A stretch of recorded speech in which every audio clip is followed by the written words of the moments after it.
Hello everyone, welcome to the bold learners YouTube channel. So ಈಗ ಈ ಒಂದು ವಿಡಿಯೋದಲ್ಲಿ ಇಂದು ನಡೆದಂತಹ ಅಂದರೆ ದಿನಾಂಕ 13 ಡಿಸೆಂಬರ್ 2025ರಂದು ನಡೆದಂತಹ ನವೋದಯ ವಿದ್ಯಾಲಯ ಪ್ರವೇಶ ಪರೀಕ್ಷೆಯ ಕೀ ಉತ್ತರಗಳನ್ನು ನೋಡೋಣ. ಆಲ್ರೆಡಿ ನಾವು ಮಾನಸಿಕ ಸಾಮರ್ಥ್ಯ ವಿಷಯಕ್ಕೆ ಸಂಬಂಧಪಟ್ಟಂತೆ 40 ಪ್ರಶ್ನೆಗಳ ಕೀ ಉತ್ತರಗಳನ್ನು ವಿಡಿಯೋ ಮಾಡಿ ಆಲ್ರೆಡಿ ನಮ್ಮ ಯೂಟ್ಯೂಬ್ ಚಾನಲ್ನಲ್ಲಿ ಅಪ್ಲೋಡ್ ಮಾಡಿದ್ದೇವೆ. ನೀವು ಆ ವಿಡಿಯೋಗಳನ್ನು ಸಹ ನೋಡ್ಬೋದು. ಈಗ ಗಣಿತ ವಿಷಯಕ್ಕೆ ಸಂಬಂಧಪಟ್ಟಂತಹ ಕೀ ಉತ್ತರಗಳನ್ನು ನೋಡೋಣ. ನೀವಿಲ್ಲಿ ನೋಡ್ಬೋದು, ನಾನು ಈಗ ಬಿಡಿಸುತ್ತಿರುವಂತಹ ಪ್ರಶ್ನೆ ಪತ್ರಿಕೆಯ ವರ್ಷನ್ ಕೋಡ್ ಬಿ ಇದೆ. ಓಕೆ, ನಿಮ್ಮ ಪ್ರಶ್ನೆ ಪತ್ರಿಕೆಯ ವರ್ಷನ್ ಕೋಡ್ ಎ ಆಗಿರ್ಬೋದು, ಸಿ ಆಗಿರ್ಬೋದು, ಡಿ ಆಗಿರ್ಬೋದು ಅಥವಾ ಬಿ ಆಗಿರ್ಬೋದು. ಎಲ್ಲ ಪ್ರಶ್ನೆ ಪತ್ರಿಕೆಗಳಲ್ಲೂ ಪ್ರಶ್ನೆಗಳು ಸೇಮ್ ಇರುತ್ತವೆ, ಆದರೆ ಹಿಂದು ಮುಂದಾಗಿ ಕೊಟ್ಟಿರ್ತಾರೆ. ಅಂದರೆ ಮಕ್ಕಳು ಕಾಪಿ ಮಾಡಬಾರ್ದು ಅಂಥೇಳಿ ಪ್ರಶ್ನೆಗಳನ್ನು ಹಿಂದು ಮುಂದಾಗಿ ಈ ಒಂದು ಪ್ರಶ್ನೆ ಪತ್ರಿಕೆಗಳಲ್ಲಿ ಕೊಟ್ಟಿರ್ತಾರೆ. ಸೊ ಹಾಗಾಗಿ ಈಗ ನಾನು ಬಿಡಿಸುತ್ತಿರುವಂತಹ ಪ್ರಶ್ನೆ ಪತ್ರಿಕೆಯನ್ನು ನೀವು ನಿಮ್ಮ ಉತ್ತರಗಳನ್ನು ಕಂಡುಕೊಳ್ಳಲು ರೆಫರೆನ್ಸ್ಗಾಗಿ ಸಹ ಯೂಸ್ ಮಾಡ್ಕೊಳ್ಬೋದು. ಓಕೆ, ಸೊ ಈಗಾಗಲೇ ನಾವು ಮಾನಸಿಕ ಸಾಮರ್ಥ್ಯದ ಪ್ರಶ್ನೆಗಳನ್ನ ಸಾಲ್ವ್ ಮಾಡಿರೋದರಿಂದ ನಾವೀಗ ಡೈರೆಕ್ಟಾಗಿ ಕನ್ನಡ ವಿಷಯಕ್ಕೆ ಗಣಿತ ವಿಷಯಕ್ಕೆ ಸಂಬಂಧಪಟ್ಟಂತಹ ಕೀ ಉತ್ತರಗಳನ್ನ ನೋಡ್ತಾ ಹೋಗೋಣ. ಓಕೆ, ಸೊ ಮೊದಲನೇ ಪ್ರಶ್ನೆಗೆ ಸರಿಯಾದ ಉತ್ತರ ಏನಿದೆ ಅಂತಂದರೆ ಆಪ್ಷನ್ ನಂಬರ್ ಎ ಅಲ್ಲಿ ಇದೆ ನೋಡಿ. ಓಕೆ, ಸೊ 0.2 ಮತ್ತು 0.03 ಇವುಗಳ ಗುಣಲಬ್ಧವನ್ನು ಕಂಡುಹಿಡಿಯಬೇಕಿತ್ತು. ಸೊ ಅದಕ್ಕೆ ಸರಿಯಾದ ಉತ್ತರ ಆಪ್ಷನ್ನಲ್ಲಿ ಎ ಅಲ್ಲಿರುವುದು 0.006 ಅನ್ನುವಂಥದ್ದು. ಓಕೆ, ಸೊ ಈ ವಿಡಿಯೋದಲ್ಲಿ ಕೇವಲ ಕೀ ಉತ್ತರಗಳನ್ನ ಮಾತ್ರ ನೋಡೋಣ. ಹಾಗೆ ಮುಂಬರುವಂಥ ವಿಡಿಯೋಗಳಲ್ಲಿ ಈ ಒಂದು ಕೀ ಉತ್ತರಗಳಿಗೆ ವಿವರಣೆಯನ್ನು ಸಹ ನೋಡೋಣ. 42ನೇ ಪ್ರಶ್ನೆಗೆ ಸರಿಯಾದ ಉತ್ತರ ಎಷ್ಟಿದೆಪ್ಪ ಅಂತಂದರೆ ಆಪ್ಷನ್ ನಂಬರ್ ಬಿ ಅಲ್ಲಿ ಇರುವಂಥದ್ದು 4. ಯಾಕಂತಂದರೆ ಇಲ್ಲಿ ಅವರು 1 ಮತ್ತು 11ರ ನಡುವೆ ಇರುವ ಅವಿಭಾಜ್ಯ ಸಂಖ್ಯೆಗಳಿಗೆ ಎಷ್ಟು ಇವೆ ಅಂತ ಕೇಳಿದ್ದಾರೆ. ಸೊ ಇಲ್ಲಿ ನೀವು 1ಅನ್ನು ಬಿಡಬೇಕು ಮತ್ತು 11ಅನ್ನು ಬಿಡಬೇಕು. ಇವುಗಳು ಎರಡನ್ನು ಬಿಟ್ಟರೆ ಯಾವುದಾದಿದೆ? 2, 3, 5, 7. ಹೌದಾ? ಸೊ ಎಷ್ಟಿವೆ ಅಂತಂದರೆ 4 ಇವೆ ಇವು. ಓಕೆ, ನೆಕ್ಸ್ಟ್ 43ನೇ ಪ್ರಶ್ನೆಯನ್ನು ನೋಡಿ. ಸೊ ಈ 43ನೇ ಪ್ರಶ್ನೆಗೆ ಸರಿಯಾದ ಉತ್ತರ option number 10. Okay, option number C ಅಲ್ಲಿರುವಂಥದ್ದು 10. ಓಕೆ, ಸೊ ಇಲ್ಲಿ ಏನು ಮಾಡಬೇಕು? 20 ಮತ್ತು 30ರ ಏನು ಮಾಡಬೇಕು? ನೀವು HCF ಅನ್ನು ಕೇಳಿದ್ರು ಅವರು. ಓಕೆ, ನೆಕ್ಸ್ಟ್ 44ನೇ ಪ್ರಶ್ನೆಯನ್ನು ನೋಡಿ. ಏನಿದೆಯಪ್ಪ ಅಂತಂದರೆ ಈ ಒಂದು ಸಿಂಪ್ಲಿಫಿಕೇಷನ್ನ ನೀವು ಮಾಡಬೇಕಾಗಿತ್ತು. ಓಕೆ, ಸೊ ಇದಕ್ಕೆ ಸರಿಯಾದ ಉತ್ತರ ಎಲ್ಲಿದೆಯಪ್ಪ ಅಂತಂದರೆ ಆಪ್ಷನ್ ನಂಬರ್ ಬಿ ಅಲ್ಲಿ ಇರುವಂಥದ್ದು 671.4938 ಅನ್ನುವಂಥದ್ದು. ಹಾಗೆ 45ನೇ ಪ್ರಶ್ನೆಯನ್ನು ನೋಡೋಣ. ಓಕೆ, 999 ಮತ್ತು 9999 ಇವುಗಳನ್ನು ಏನು ಮಾಡಬೇಕು? ನೀವು ಗುಣಾಕಾರವನ್ನು ಮಾಡಬೇಕಾಗಿತ್ತು. ಸೊ ಇದಕ್ಕೆ ಸರಿಯಾದ ಉತ್ತರ ಆಪ್ಷನ್ ನಂಬರ್ ಸಿ ಅಲ್ಲಿ ಇರುವಂಥದ್ದು. ಓಕೆ, ನೆಕ್ಸ್ಟ್ 46ನೇ ಪ್ರಶ್ನೆಯನ್ನು ನೋಡಿ. 64ರ ಎಲ್ಲ ಅಪವರ್ತನಗಳ ಮೊತ್ತವು ಅಂತ ಕೇಳಿದ್ದಾರೆ. ಸೊ ಇದಕ್ಕೆ ಸರಿಯಾದ ಉತ್ತರ ಆಪ್ಷನ್ ನಂಬರ್ ಸಿ ಅಲ್ಲಿರುವಂತಹ 127. ಓಕೆ, ನೆಕ್ಸ್ಟ್ 47ನೇ ಪ್ರಶ್ನೆಯನ್ನು ನೋಡೋಣ. ಸೊ 47ನೇ ಪ್ರಶ್ನೆ ಏನಿದೆಯಪ್ಪ ಅಂತಂದರೆ ಇದು ಸಹ ಒಂದು ಸಿಂಪ್ಲಿಫಿಕೇಷನ್ಗೆ ಸಂಬಂಧಪಟ್ಟಂಥದ್ದು. ಸೊ ಇದಕ್ಕೆ ಸರಿಯಾದ ಉತ್ತರ ಆಪ್ಷನ್ ನಂಬರ್ ಸಿ ಅಲ್ಲಿರುವಂಥದ್ದು 7/2 ಅನ್ನುವಂಥದ್ದು. ಓಕೆ, ನೆಕ್ಸ್ಟ್ 48ನೇ ಪ್ರಶ್ನೆಯನ್ನು ನೋಡಿ. ಸೊ 48ನೇ ಪ್ರಶ್ನೆ ಏನಿದೆಯಪ್ಪ ಅಂತಂದರೆ 100 ಸೆಂಟಿಮೀಟರ್ ಸ್ಕ್ವೇರನ್ನು ಮೀಟರ್ ಸ್ಕ್ವೇರ್ಗೆ ಪರಿವರ್ತಿಸಲಾದಾಗ ಸಿಗುವ ಉತ್ತರ ಅಂತ ಹೇಳಿದ್ದಾರೆ. ಸೊ ಇದಕ್ಕೆ ಸರಿಯಾದ ಉತ್ತರ ಆಪ್ಷನ್ ನಂಬರ್ ಬಿ ಅಲ್ಲಿರುವಂಥದ್ದು 0.01 ಮೀಟರ್ ಸ್ಕ್ವೇರ್ ಅನ್ನುವಂಥದ್ದು. ಓಕೆ, ಸೊ ಮುಂದಿನ ಪ್ರಶ್ನೆಗೆ ಹೋಗುವುದಕ್ಕಿಂತ ಮುಂಚೆ ಒಂದು ಇಂಪಾರ್ಟೆಂಟ್ ವಿಷಯ ಇದೆ.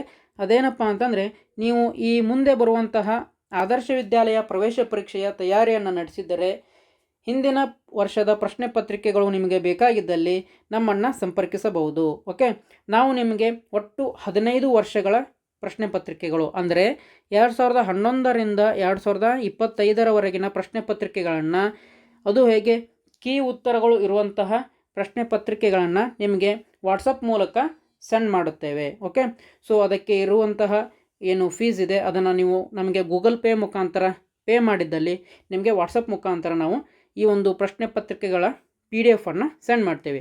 ಸೊ ಯಾರ್ಯಾರಿಗೆಲ್ಲ ಬೇಕು ಈ ಒಂದು ವಾಟ್ಸಪ್ ನಂಬರನ್ನು ನೀವು ಸಂಪರ್ಕ ಮಾಡ್ಬೋದು. ಓಕೆ, ಸೊ ಈಗ ಮುಂದಿನ ಪ್ರಶ್ನೆಗಳ ಈ ಉತ್ತರಗಳನ್ನ ನೋಡೋಣ. ಆಲ್ರೆಡಿ 48ನೇ ಪ್ರಶ್ನೆ ಒಳಗೂ ನಾವು ನೋಡಿದ್ದೇವೆ. ಓಕೆ, ಸೊ ಈಗ 49ನೇ ಪ್ರಶ್ನೆಯನ್ನು ನೋಡಿ. ಸೊ 49ನೇ ಪ್ರಶ್ನೆ ಏನಿದೆಪ್ಪ ಅಂತಂದರೆ 0.1 ಗುಣಾಕಾರ 0.1 ಗುಣಾಕಾರ 0.1 ಇವುಗಳನ್ನ ಏನು ಮಾಡಬೇಕು, ನೀವು ಗುಣಾಕಾರ ಮಾಡಬೇಕಾಗಿತ್ತು. ಸೊ ಹಾಗಾದರೆ ಇದಕ್ಕೆ ಸರಿಯಾದ ಉತ್ತರ ಆಪ್ಷನ್ ನಂಬರ್ ಬಿ ಯಲ್ಲಿರುವಂಥದ್ದು 0.001 ಅನ್ನುವಂಥದ್ದು. ನೆಕ್ಸ್ಟ್ 50ನೇ ಪ್ರಶ್ನೆಯನ್ನು ನೋಡಿ.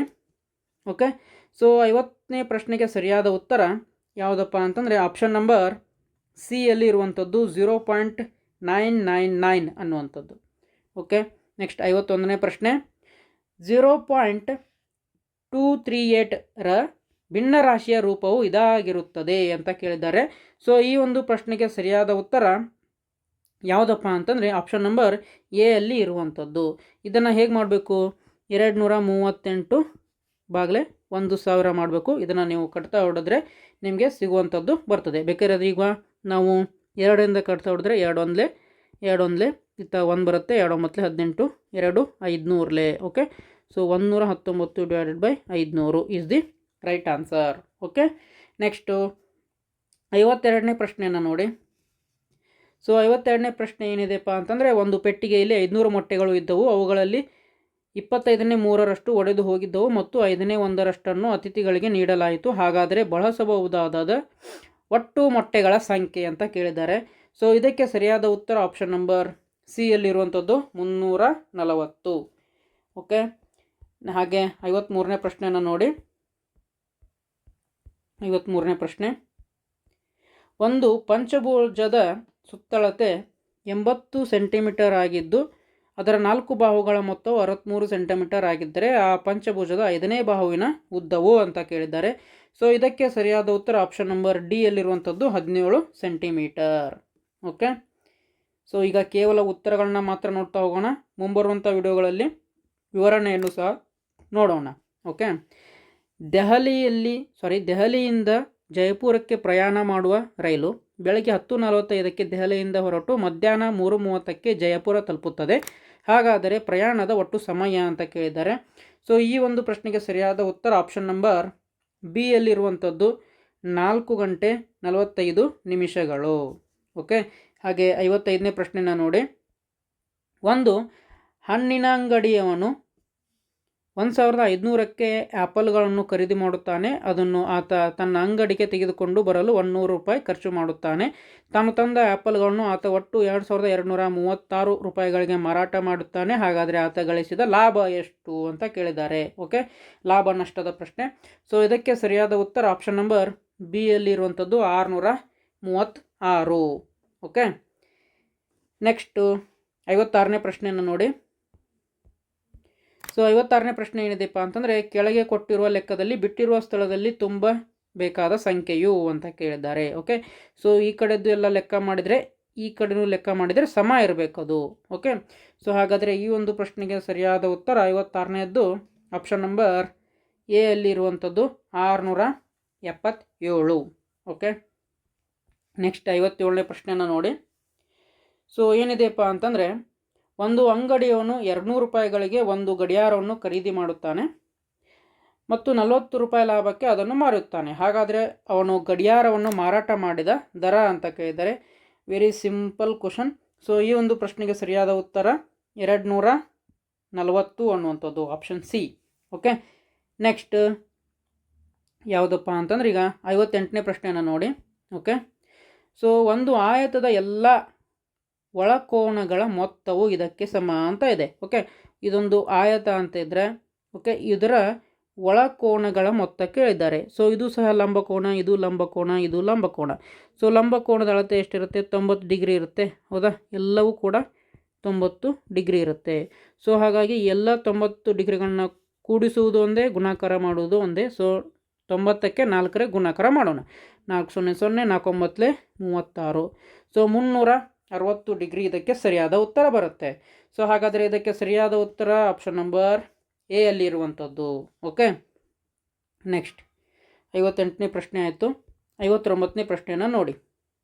ಓಕೆ, ಸೊ 59ನೇ ಪ್ರಶ್ನೆ ಏನಿದೆಯಪ್ಪ ಅಂತಂದರೆ 115 ಕುಟುಂಬಗಳ ಒಂದು ಸಮೀಕ್ಷೆಯಲ್ಲಿ ಪ್ರತಿ ಕುಟುಂಬದಲ್ಲಿನ ಮಕ್ಕಳ ಸಂಖ್ಯೆಗಳು ಮಕ್ಕಳ ಸಂಖ್ಯೆಗಳನ್ನು ದಾಖಲಿಸಿಕೊಂಡು ದೊರಕಿದ ದತ್ತಾಂಶವನ್ನು ಸ್ತಂಭ ನಕ್ಷೆಯ ಮೂಲಕ ಚಿತ್ರಿಸಲಾಗಿದೆ. ಬಾರ್ ಗ್ರಾಫ್ನಲ್ಲಿ ತಿಳಿಸಿರುವಂತೆ ಮಕ್ಕಳಿಲ್ಲದ ಕುಟುಂಬದ ಸಂಖ್ಯೆಯು ಅಂತ ಇದ್ದಾರೆ. ಸೊ ನೀವು ಇಲ್ಲಿ ನೋಡಬೇಕು, ಟೋಟಲ್ ಎಷ್ಟಿದೆ? 115 ಕುಟುಂಬ ಇದೆ. ಓಕೆ, ಸೊ ಇಲ್ಲಿ ನೋಡ್ಬೇಕು ನೀವು ಏನಿದೆಪ್ಪ ಅಂತಂದರೆ ಇಲ್ಲಿ ಏನು ಮಾಡಿದ್ದಾರೆ, ಕುಟುಂಬಗಳ ಸಂಖ್ಯೆ ಕೊಟ್ಟಿದ್ದಾರೆ, ಇಲ್ಲಿ ಮಕ್ಕಳ ಸಂಖ್ಯೆ ಕೊಟ್ಟಿದ್ದಾರೆ. ಹೌದಾ? ಸೊ ಅದರ ಅರ್ಥ ಏನು? 20 ಕುಟುಂಬಗಳಲ್ಲಿ ಏನಿದೆ, ಕೇವಲ ಒಂದೊಂದು ಮಗು ಇದೆ. ಅಂದರೆ 20 ಕುಟುಂಬದಲ್ಲಿ ಒಂದೊಂದು ಮಗು ಅಂದರೆ 20 ಮಕ್ಕಳು ಆಯಿತು. ಓಕೆ, ಸೊ ಇದಾಯ್ತಾ? ಓಕೆ, ನೆಕ್ಸ್ಟು 30 ಕುಟುಂಬಗಳಲ್ಲಿ 2 ಮಕ್ಕಳಿವೆ. ಹಾಗೆ 35 ಕುಟುಂಬಗಳಲ್ಲಿ 3 ಮಕ್ಕಳಿದೆ. ಹಾಗೆ 5 ಕುಟುಂಬಗಳಲ್ಲಿ 4 ಮಕ್ಕಳಿದೆ. ನಮಗೆ ಪ್ರಶ್ನೆ ಏನು ಕೇಳಿದ್ರು ಅವರು? ಬಾರ್ ಗ್ರಾಫ್ನಲ್ಲಿ ತಿಳಿಸಿರುವಂತೆ ಮಕ್ಕಳಿಲ್ಲದ ಕುಟುಂಬದ ಸಂಖ್ಯೆಯು. ಓಕೆ, ಮೊದಲನೇದಾಗಿ ಟೋಟಲ್ ಕುಟುಂಬ ಎಷ್ಟಿದ್ವು? 115 ಇದ್ವು. ಹೌದಾ? ಟೋಟಲ್ ಕುಟುಂಬಗಳು ಎಷ್ಟಿದ್ವು? 115. ಓಕೆ, 115. ಇವಾಗ ಮಕ್ಕಳು ಎಷ್ಟು ಕುಟುಂಬದಲ್ಲಿ ಇದೆ ಅಂತ ಹೇಳಿದ್ದಾರೆ? ಮೊದಲನೇದಾಗಿ 5 ಕುಟುಂಬ. ಓಕೆ, ಆಮೇಲೆ 20 ಕುಟುಂಬ. ಓಕೆ, ಆಮೇಲೆ 30 ಕುಟುಂಬ. ಓಕೆ, ಆಮೇಲೆ 35ನೇ ಕುಟುಂಬ. ಓಕೆ, ಸೊ ಇವುಗಳನ್ನೆಲ್ಲ ಕೂಡಿಸಬೇಕು. ಕೂಡಿಸಿ 115ರಲ್ಲಿ ಕಳಿಬೇಕು.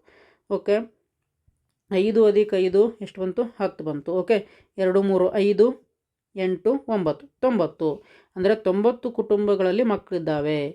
ಹಾಗಾದರೆ ಇದರಲ್ಲಿ ಕಳೆಯೋಣ. 5ರಲ್ಲಿ 0 ಕಳೆದ್ರೆ 5, 10ರಲ್ಲಿ 9 1 2. ಓಕೆ, 25 ಬಂತು. ಓಕೆ, ಅಂದರೆ 25 ಕುಟುಂಬಗಳಲ್ಲಿ ಮಕ್ಕಳು ಇಲ್ಲ ಅಂತ ಅರ್ಥ. ಸೊ ಹಾಗಾಗಿ ಈ ಒಂದು ಪ್ರಶ್ನೆಗೆ ಸರಿಯಾದ ಉತ್ತರ ಯಾವುದಪ್ಪ ಅಂತಂದರೆ 159ನೇ ಪ್ರಶ್ನೆಗೆ ಸರಿಯಾದ ಉತ್ತರ ಆಪ್ಷನ್ ನಂಬರ್ ಸಿಯಲ್ಲಿ ಇರುವಂಥದ್ದು. ಓಕೆ, ನೆಕ್ಸ್ಟು 60ನೇ ಪ್ರಶ್ನೆಯನ್ನು ನೋಡಿ. ಒಂದು ಸಂಪೂರ್ಣ ಕೋನವು ಇದಕ್ಕೆ ಸಮನಾಗಿರುತ್ತದೆ ಅಂತ ಹೇಳಿದ್ದಾರೆ. ಸೊ ಈ ಒಂದು ಪ್ರಶ್ನೆಗೆ ಸರಿಯಾದ ಉತ್ತರ ಆಪ್ಷನ್ ನಂಬರ್ 4ಅಲ್ಲಿರುವಂಥದ್ದು 4 ಸಮಕೋನಗಳು. ಓಕೆ, ಸೊ ಇದುವರೆಗೂ ನಾವು ಅಂಕಗಣಿತಕ್ಕೆ ಸಂಬಂಧಪಟ್ಟಂತಹ ಪ್ರಶ್ನೆಗಳ ಕೀ ಉತ್ತರಗಳನ್ನು ನೋಡಿದ್ವಿ. ಓಕೆ, ಸೊ ಆವಾಗಲೇ ಹೇಳ್ದಂಗೆ ನಿಮಗೆ ಆದರ್ಶ ವಿದ್ಯಾಲಯದ ಹಿಂದಿನ ವರ್ಷದ ಪ್ರಶ್ನೆ ಪತ್ರಿಕೆಗಳು ಬೇಕಾಗಿದ್ದಲ್ಲಿ ನಮ್ಮನ್ನು ಈ ವಾಟ್ಸಪ್ ಸಂಖ್ಯೆ ಮೂಲಕ ಸಂಪರ್ಕ ಮಾಡಿ. ನಿಮಗೆ ನಾವು ಈ ಒಂದು PDF ಕಳಿಸುವಂತಹ ವ್ಯವಸ್ಥೆಯನ್ನು ಮಾಡ್ತೀವಿ. ಓಕೆ, ಸೊ ಹಾಗಾದರೆ ಇಲ್ಲಿವರೆಗೂ ಈ ಒಂದು ವಿಡಿಯೋ ಇಷ್ಟ ಆದಲ್ಲಿ ಲೈಕ್ ಮಾಡಿ, ಹಾಗೆ ನಮ್ಮ ಚಾನಲನ್ನು ಸಬ್ಸ್ಕ್ರೈಬ್ ಮಾಡ್ಕೊಳ್ಳಿ. ಯಾಕಂತಂದರೆ ಈ ಮುಂದೆ ನಾವು ಆದರ್ಶ ವಿದ್ಯಾಲಯಕ್ಕೆ ಸಂಬಂಧಪಟ್ಟಂತೆ ಹಾಗೂ ಮೊರಾರ್ಜಿ ವಿದ್ಯಾಲಯಕ್ಕೆ ಸಂಬಂಧಪಟ್ಟಂತೆ ವಿಡಿಯೋಗಳನ್ನ ಮಾಡಿ ಅಪ್ಲೋಡ್ ಮಾಡ್ತಾ ಇರ್ತೀವಿ. ಹಾಗಾದರೆ ವಿಡಿಯೋ ಇಷ್ಟ ಆದರೆ ಲೈಕ್ ಮಾಡಿ, ಶೇರ್ ಮಾಡಿ. ಮತ್ತೆ ಮುಂದಿನ ವಿಡಿಯೋದಲ್ಲಿ ಸಿಗೋಣ. ಜೈ ಹಿಂದ್.